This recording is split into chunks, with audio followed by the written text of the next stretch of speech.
to another episode of Soulful Skillet. I'm Disha, and today we're going to be making Sansgria. Ha ha ha ha. So Sansgria is actually just a non-alcoholic version of sangria. I actually chose to stop drinking a couple of years ago, and since then I kind of went through this phase where I felt like people didn't want to hang out with me or invite me to social events because I wasn't going to be drinking.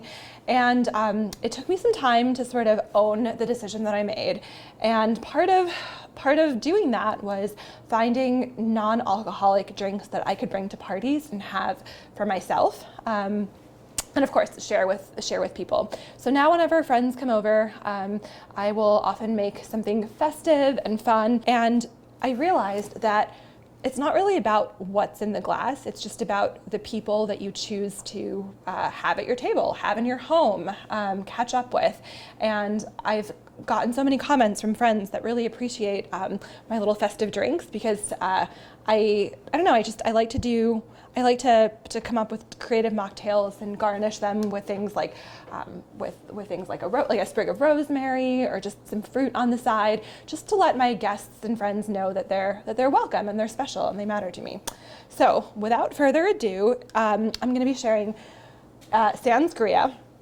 It's super easy, make ahead, it's fun, it's colorful, and it actually pairs very nicely with the charcuterie board, the cheese board, that we made in episode 1, which I'm sure everyone knows because everyone's just glued to the edge of their seat.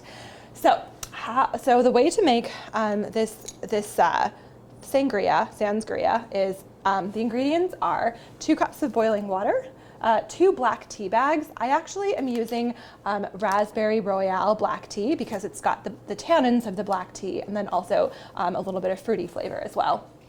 1 cinnamon stick, a little goes a long way. A couple of cloves, there are 3 cloves that I'm using. A cup of orange juice. And then whatever fruit that you want. So apples, oranges is what I have. I think I have some lemon as well, so I'm just gonna chop that up and stick it in a glass. And then different types of juices. So I actually I'm trying to be a little more conscious of my sugar consumption. So I actually have cranberry juice from Trader Joe's, which is a little bit tart. And then I'm going to be mixing that with a Concord grape juice from Trader Joe's. And this has 39 grams of sugar per serving, so just a little goes a long way. And then I will also, you'll also need a little bit of club soda. I actually don't have club soda, so I'm going to be using Sprite, and I'll be a little mindful of the amount of the Concord grape juice that I use. So super simple. Just take your spices, so your cinnamon and your clove, and your tea bags, and put them in a saucepan. I actually just removed the cardboard part, or the paper part of the tea, so that I can boil it easily.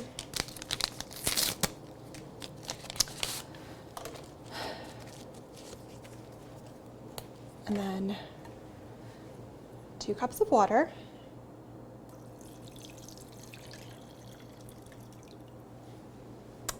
And then let this boil, which I'm going to do.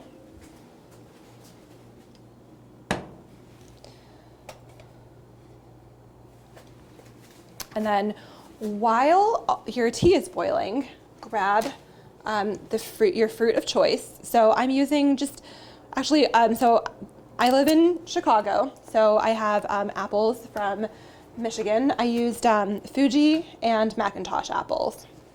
And then just some oranges. So one thing to keep in mind, you definitely actually want to wash your fruit very carefully, because the fruit rinds and all will be going into your pitcher. You just want to slice your fruit in, I would say, about 1/4-inch slices.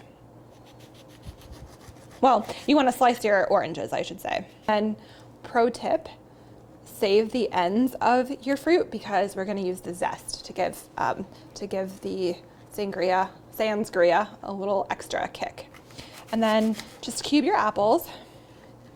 You can also use grapes, cranberries, especially if it's, if it's in time for the holidays. Cranberries make a really nice addition, especially with oranges. Again, feel free to use as much or as little fruit as you'd like. I've currently used 1 apple and 2 oranges, about a lime and a half, because that's what I found in my fridge. So feel free to use as much or as little fruit as you would like. And then if you see larger seeds, you might want to just, scoop them out.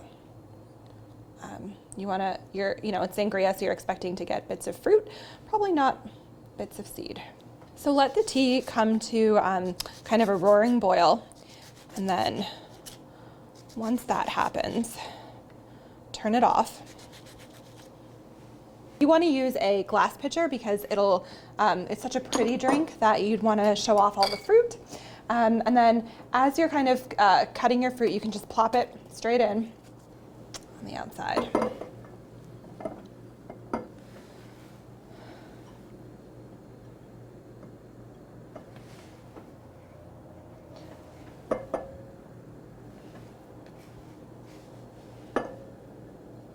Okay. There we go.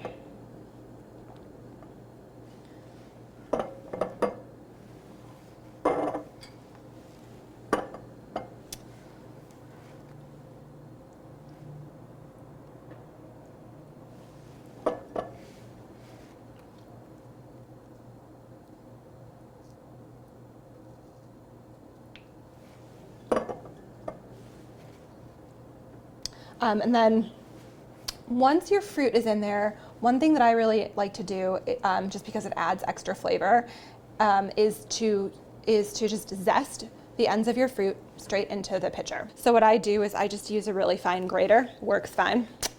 And then you can either do it directly over the bowl or over the pitcher if that works for you, or just along the side. That happens all the time. Happens to the best of us. And then just kind of, you can see the zest on the other side, plop it in there, as much or as little as you like. But again, it'll just enhance the flavor. And you're gonna throw it away anyway, so why not use it? There's lemon zest. Plopping it in there. And then it's time to measure your fruit, or your juices. So I am using a cup of orange juice, and then a cup of the cranberry juice. That was a generous cup, just because I want the color to be a little bit red to resemble sangria. A cup of the Concord grape juice.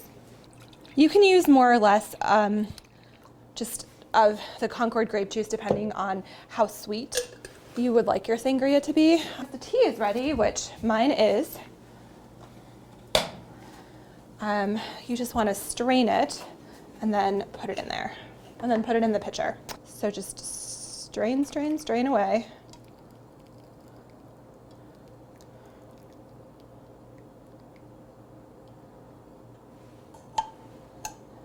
And then pour this in as well. So this is what it looks like. It's obviously a little warm. You can stir it around a little bit so that the flavors mix and your fruit kind of mixes together.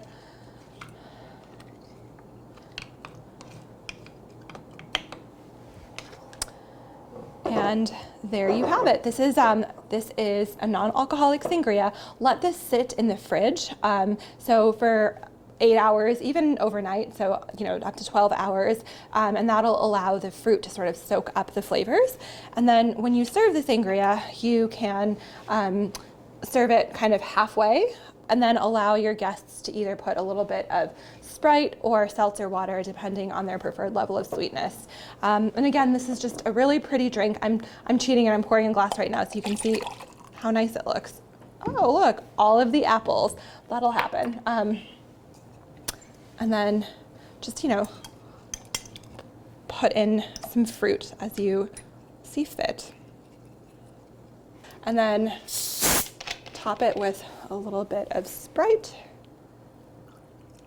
or seltzer water.